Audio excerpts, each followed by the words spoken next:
Bismillahirrahmanirrahim. Assalamualaikum warahmatullahi wabarakatuh. Alhamdulillahirabbil alamin. Assalatu wassalamu ala asrafil anbiya wal mursalin habibina wa maulana Muhammadin wa ala alihi wa ashabihi wa man tabi'ahum bi ihsan ila yaumiddin, amma ba'd. Ma'asyiral muslimin hafizakumullahu ta'ala. Para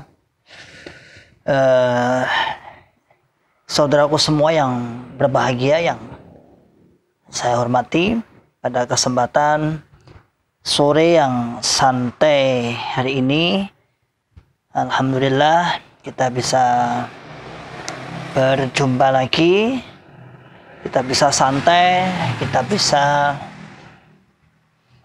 bisa ngobrol, bisa mentadil atau meluruskan sesuatu yang memang perlunya kita harus luruskan karena sebuah daruriyah. Jadi banyak ada juga masukan yang nggak usahlah kita menanggapi saudara kita jokam, apapun yang dikatakan nggak usah ditanggapi, biarkan saja, kita fokus cari ilmu. Tapi benar seperti itu, kita juga fokus mencari ilmu, alhamdulillah.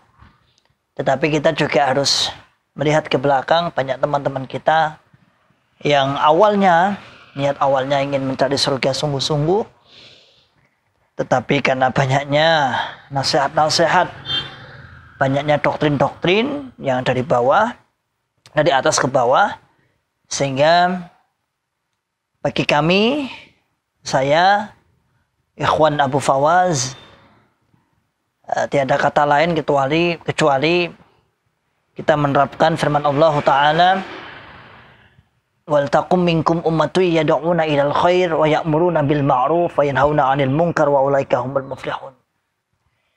Jadi kita menjadi orang-orang yang mengajak kepada kebaikan, mencegah kepada kemungkaran, sehingga kita menjadi orang-orang yang beruntung. Kaidah darurinya, mengapa kita harus tetap semangat dalam berdakwah? Ya, mencari ilmu itu wajib, bagi kita juga wajib. Alhamdulillah kita juga mulazamah, juga kita ngaji. Tapi dakwah itu juga penting, apalagi di sosmed yang semakin berkembang, semakin luar biasa. Para buzzer-buzzer yang membuat syubhat-syubhat baru, yang membuat pemahaman-pemahaman baru. Kemudian ma'asyiral muslimin hafizakumullah, para CRK dan para cukam yang saya hargai, saya cintai, bukan saya hargai, saya cintai. Ya, ada kaidah khusus yang membuat kita harus tertarik, harus semangat dalam berdakwah.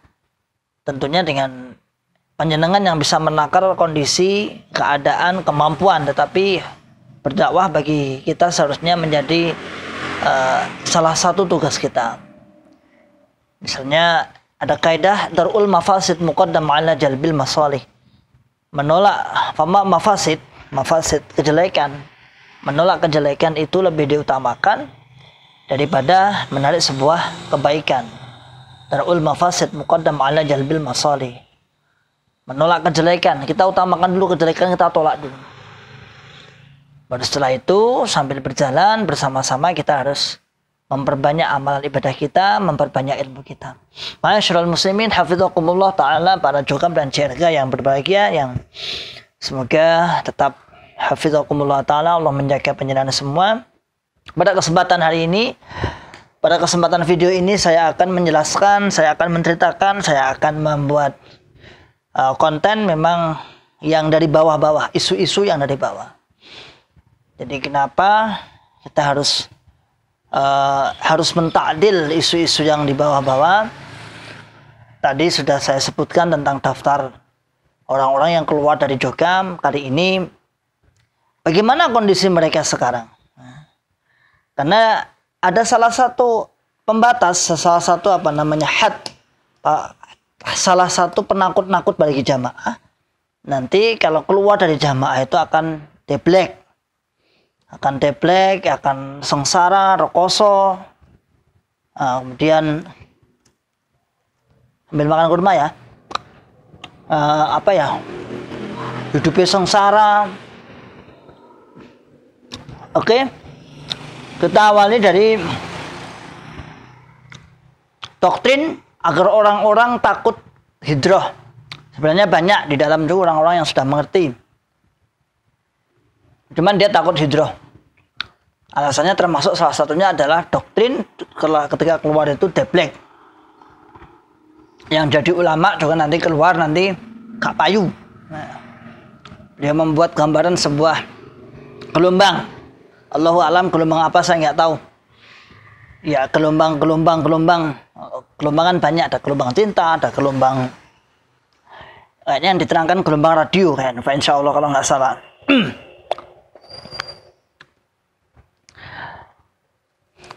Terus bagaimana orang-orang yang sekarang keluar di kelompok-kelompok di desa-desa itu jelaskan seperti ini. Mengapa kami takdil itu? Karena di kelompok-kelompok desa-desa diterangkan seperti ini. Orang-orang yang lugu-lugu yang nggak tahu itu dijelaskan bahwa sekarang kita kasih contoh aja. Misalnya Ustadz Khalil Bustami, Ustadz Abdul Aziz Ridwan, Ustadz Abdul Mas'ud. Mohon maaf, antum semua saya minta maaf ya. Karena sering saya menyebut itu karena di kelompok-kelompok sering menyebut nama itu.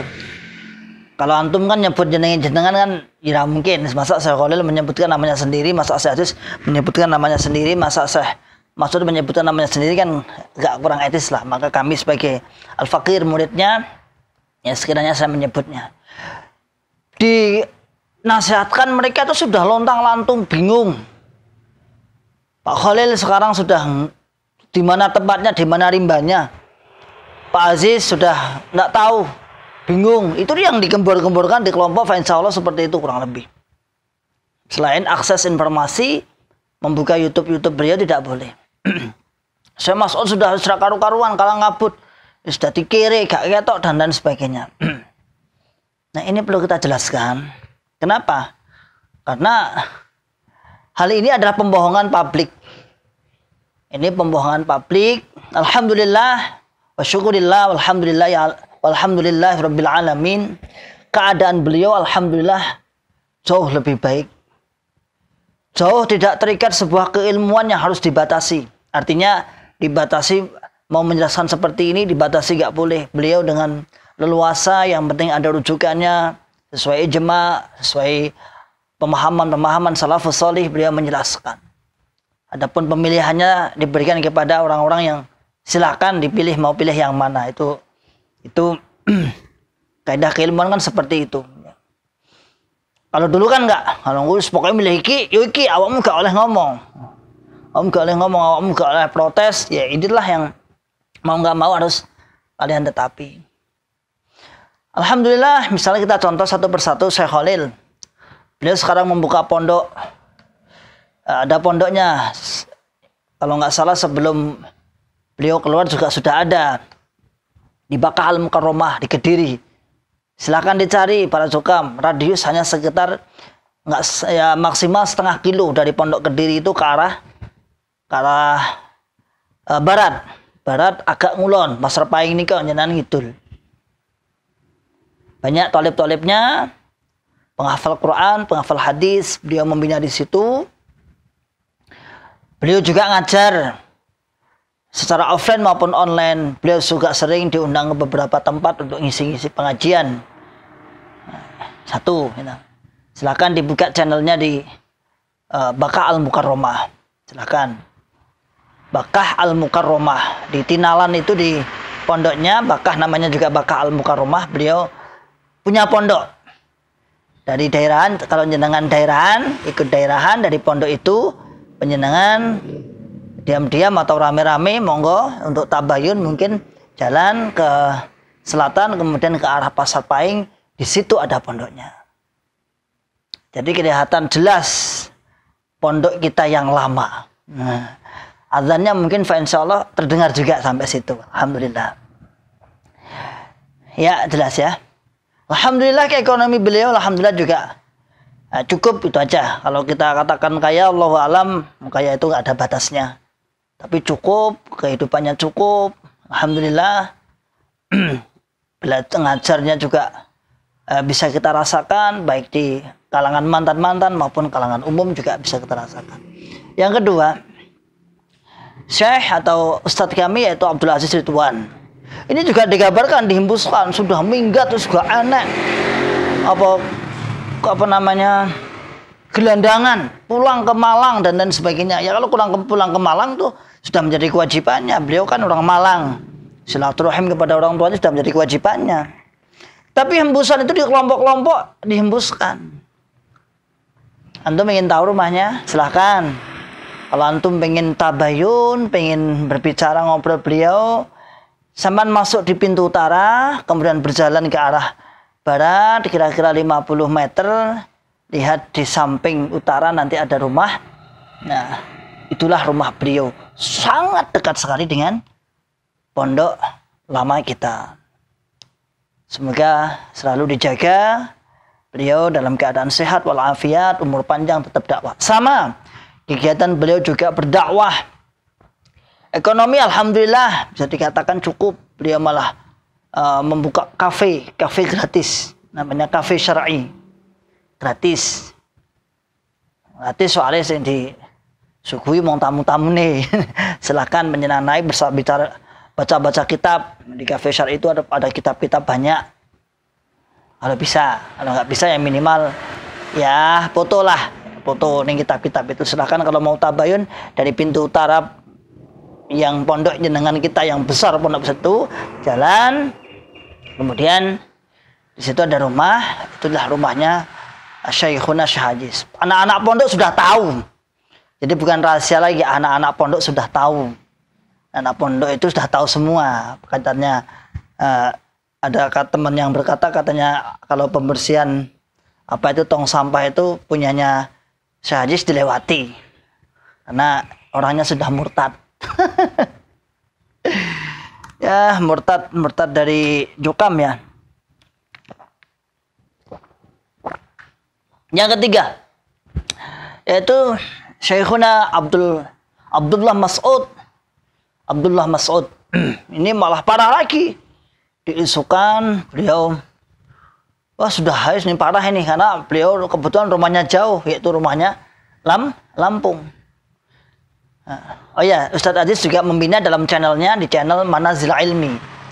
Ada di Warsha juga ada di Manazil Ilmi juga beliau sering ngisi, bahkan kajiannya banyak di Manazil Ilmi. Dan juga membina beberapa halaqah, ada beberapa halaqah rumah Quran, Baitut Tahfidz. Beliau membuka itu. Jadi kalau dikatakan dia gak payu, bohong, itu bohong besar. Selain membina para alumni atau mantan-mantan, beliau juga berdakwah kepada umum. Ketika ada undangan ke pondok mana, alhamdulillah juga beliau tetap semangat mengisi. Yang ketiga adalah Syekh Abdullah Mas'ud. Hafizahullah ta'ala. Beliau ini juga diisukan di kelompok. Bagaimana tidak diisukan? Bahwa orang ini sudah nggak tahu rimbanya di mana, sebagai tadi deblek asor, la haula wala quwata illa billah. Ini membuat jamaah itu akhirnya apa? Begitu ngerinya ya, orang-orang yang mulia dulu seperti itu. Ketika keluar jamaah deblek, apalagi orang-orang yang nggak mulia, apalagi orang-orang royah biasa kalau keluar gimana itu? Wah, remuk wih.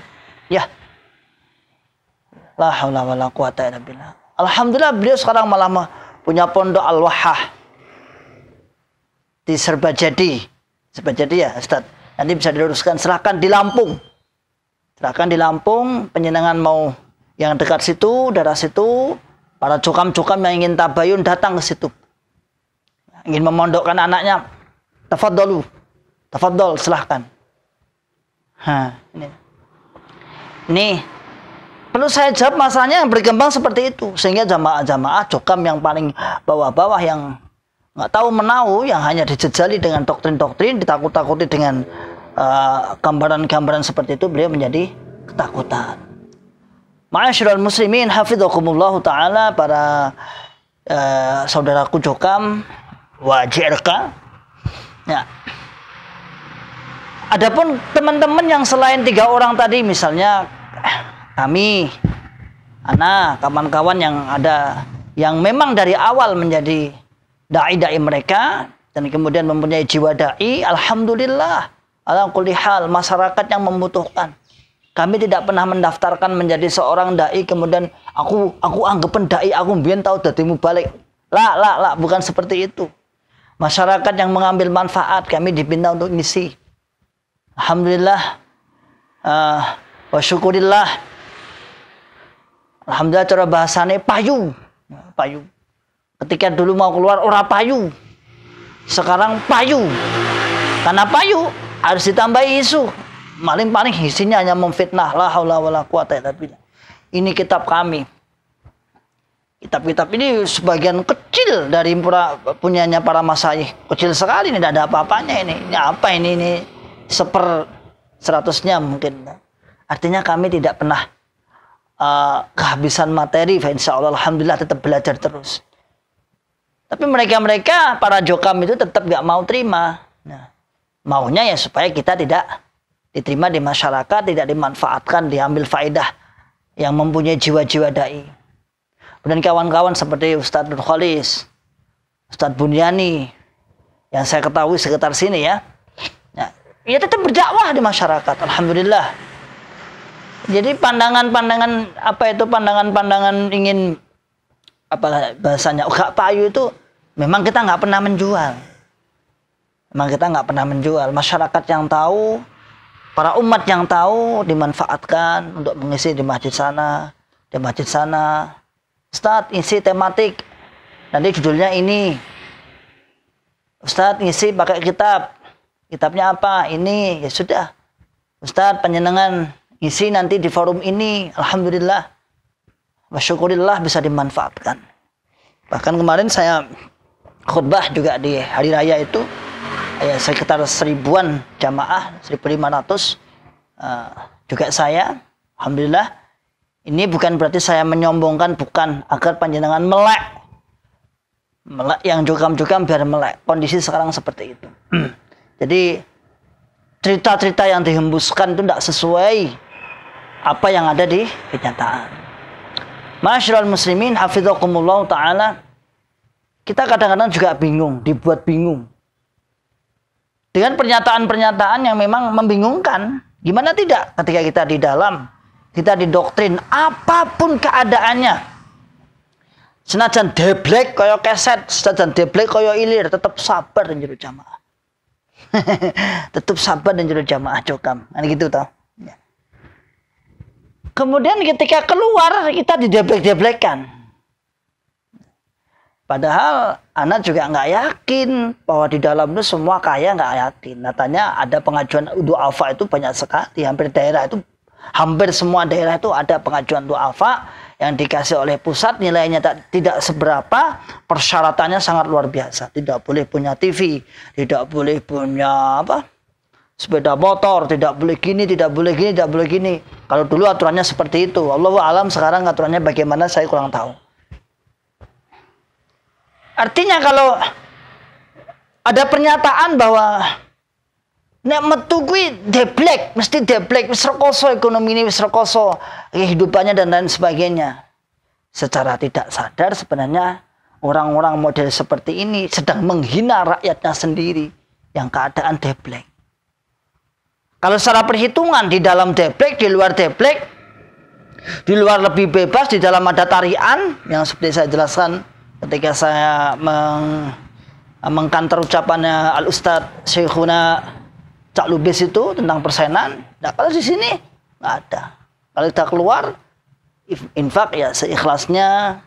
Kalau memang kita butuh, kita yang wajib ya kita sendiri. Pakai dalil tadi, darul mafasid muqaddam ala jalbil masalih. Infak bagus, infak baik, tapi kita sendiri yang butuh. Nah. Jadi keterangannya mumet nek jamaah kon sabar nek deblek. Tapi ketika kita keluar, kita dihujat, ditakut-takuti menjadi orang yang deblek. La haula wala quwata illa billah. Sedikit penjelasan seperti ini. Semoga tercerahkan, silahkan ana mempersilahkan ini di-share kepada jamaah awam agar tahu sebenarnya keadaannya bagaimana. Insya Allah demikian seperti itu. Semoga Allah memberikan kesehatan, kewarasan, umur panjang yang barokah, tetap dakwah, tetap semangat. Salam akal yang selamat. Ya. Wa akhiru da'wana alhamdulillahirabbil alamin. Assalamualaikum warahmatullahi wabarakatuh.